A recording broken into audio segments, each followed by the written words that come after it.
नमस्कार दोस्तों, आप हैं संजय कुमार श्रीवास्तव के साथ और फिर मैं सदाबहार आपके साथ जुड़ा हूँ और जुड़ा रहूँगा और हर क्षेत्र, हर मोहल्ले, हर गली आपको ले जाता रहा हूँ और ले जाता रहूँगा।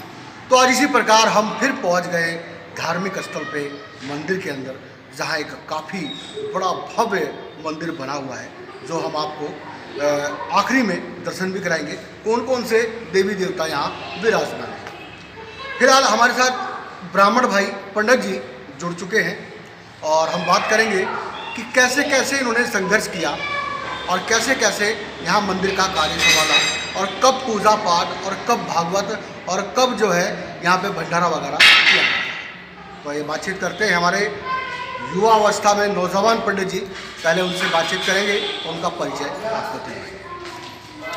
पंडित जी, बहुत बहुत स्वागत है आपका और मुस्कान इंडिया न्यूज़ में।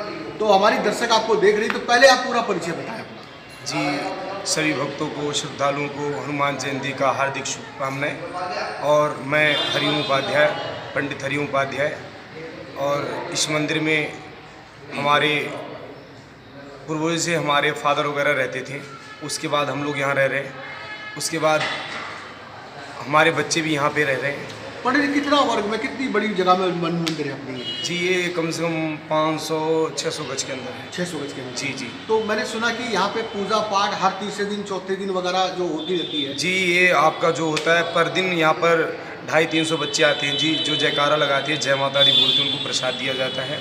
उसके बाद एकादशी हो गया, सोमवार हो गया, शनिवार हो गया और अमावस्या हो गया। ये प्रतिदिन यहाँ पर कीर्तन और भंडारा होते रहते हैं। बहुत बढ़िया। तो आपके जो जजमान भी जुड़े हुए हैं, काफ़ी वर्षों से जुड़े हुए जी, हैं। काफ़ी वर्षों से जुड़े हुए और काफ़ी यहाँ मेहनत करते हैं। काफ़ी लोगों को यहाँ विश्वास है और काफ़ी लोगों को यहाँ से फ़ायदा हुआ और काफ़ी लोग यहाँ पूजा करने के लिए आते हैं। जी जी। मतलब अगर मान ले घर की कलेश, निसंतान, अगर रोजी रोजगार से किसी को नुकसान हो रहा है तो बाबा जी के झाड़े से ठीक हो जाता है। जी, झाड़े से और यहाँ पर जल और पूजा करने से बहुत बड़ी कृपा हो जाती है। निसंतान नौ संतान की प्राप्ति होती है। अगर ऊपरी हो या कुछ हो, किसी प्रकार के आते हैं, बाबा का, श्याम बाबा का कीर्तन होता है, उसकी भभूति से बड़ा ही फायदा होता है लोगों को। तो क्या कहते हैं, मंदिर का पूरा नाम क्या हुआ पंडित जी? प्राचीन शिव मंदिर है जी। ये सुल्तानपुरी में? जी जी, प्राचीन शिव मंदिर पीटू सुल्तानपुरी। तो यहाँ शिव की आराधना पहले की जाती है? जी, सबसे पहले यहाँ पर एक शिवलिंग थी, वहाँ पर छोटे से, वहाँ पे उनको आज विधि किया गया है। अच्छा। तो बड़े छोटे से वहाँ पर हम लोग पूजा पाठ करते आते थे। हमारे फादर वगैरह जल चढ़ाते थे, उसी पूजा करते रहते थे। तो इसी तरह उन्होंने लोगों को पूजा पाठ किया, भला हुआ, तो इसी प्रकार जजमान जुड़ते गए और इस मंदिर को आज सुंदर और भव्य तरीके से बनाया गया जी। और अभी भी निर्माण कार्य चल ही रहा है मंदिर के अंदर। तो धीरे धीरे मतलब जो निर्माण कार्य चल रहा है, इसे और भव्य तरीके से बनाया जी, और सुंदर तरीके की यहाँ से भक्त और श्रद्धालुओं की इच्छा, इसको और सुंदर और भव्य बनाया जाए। सर, ये तो बहुत दुखित बात आपने बताई कि ब्राह्मण के लिए कोई नहीं सोच रहा है, ना ब्राह्मण के बारे में सोच रहा है। यहाँ तक अगर ब्राह्मण के बारे में सोचा जाए तो ये हमारे सनातन धर्म और आगे चले और सुंदर तरीके से बढ़े जी, जो कि ये पूर्व काल से हमारा हमेशा से रक्षा किया है और हमें रक्षा करता आ रहा है जी, और हमेशा ही रक्षा करता है। अगर इस पर ध्यान दिया जाए तो शायद हम बहुत आगे निकल जाए और हमारा सनातन धर्म भी बहुत आगे निकल जाए। क्या ब्राह्मणों को भी मंदिर में या आश्रम में या फिर कहीं पैसा मिलना चाहिए सरकार की तरफ से? जी, मिलना चाहिए जी, मिलना चाहिए, इसका मदद होना चाहिए। जब मस्जिद के अंदर अगर फंड दी जा सकती है तो मंदिर के अंदर क्यों नहीं दी जा सकती? जी, मैंने देखा लॉकडाउन स्थिति के अंदर ब्राह्मण भाइयों की ज़्यादा स्थिति खराब हो गई थी जजमान ना आने के कारण। जी, कितने तो ब्राह्मण ऐसे थे कि रो रहे थे, उनको अन्न तक का नहीं मिला उनको, और यहाँ तक कि वो ये कहते थे कि आज हमें 10 रुपये नहीं दिख रहे जी, जी। और मानवता अगर तेल भी नहीं खाने का होता तो ब्राह्मण को भूखा मर जाता जी जी जी।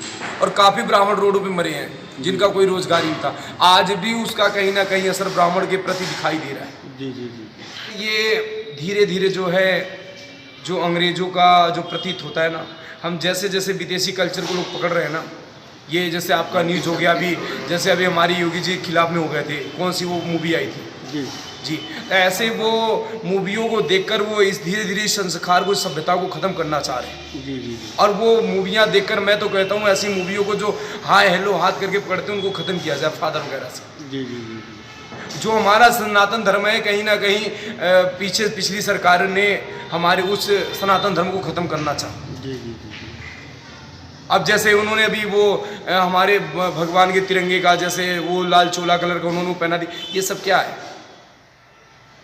तो कभी कहीं ना कहीं हमारे सिनेमा घरों में भी हमारे सनातन धर्म को चोट पहुंचाने का कार्य किया है। जी जी। क्या लगता है कि आपको आज के जर्नलिज्म को, आज की नवयुवक पीढ़ी को क्या संदेश देना चाहेंगे?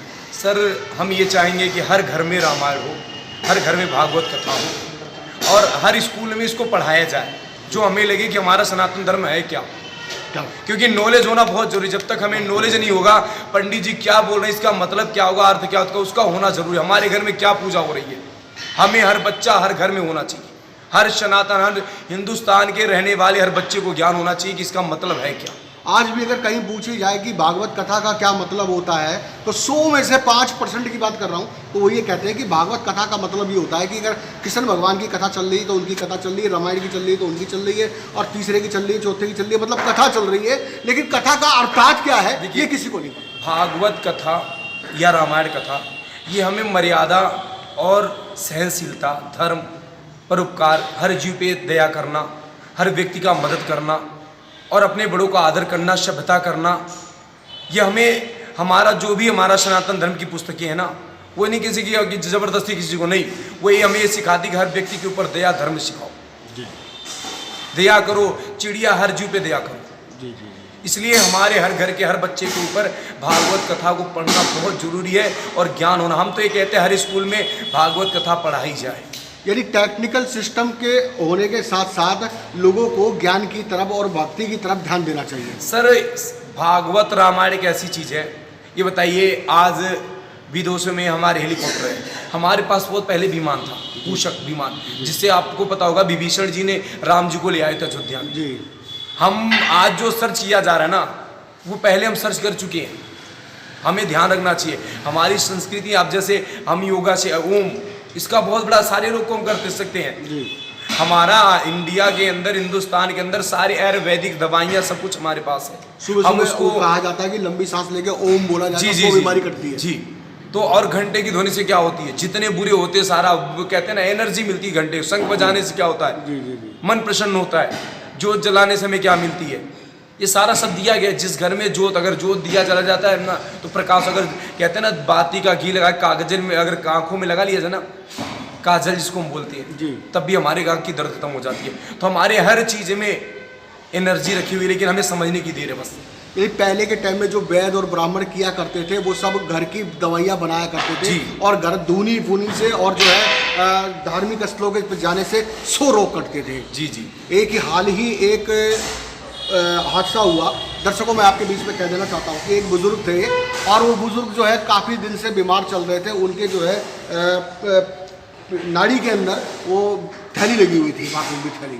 उसको इलाज कराने के लिए मैं भी उनके साथ गया बतौर पत्रकार समाज सेवा के लिए, उनके साथ में इलाज के लिए गया और लोकनायक हॉस्पिटल वगैरह वगैरह घूम के आया। सब ने कहा कि भाई 15 दिन लगेंगे, महीना लगेगा, 2 महीना लगेगा, ऑपरेशन होगा, ये होगा, वो होगा।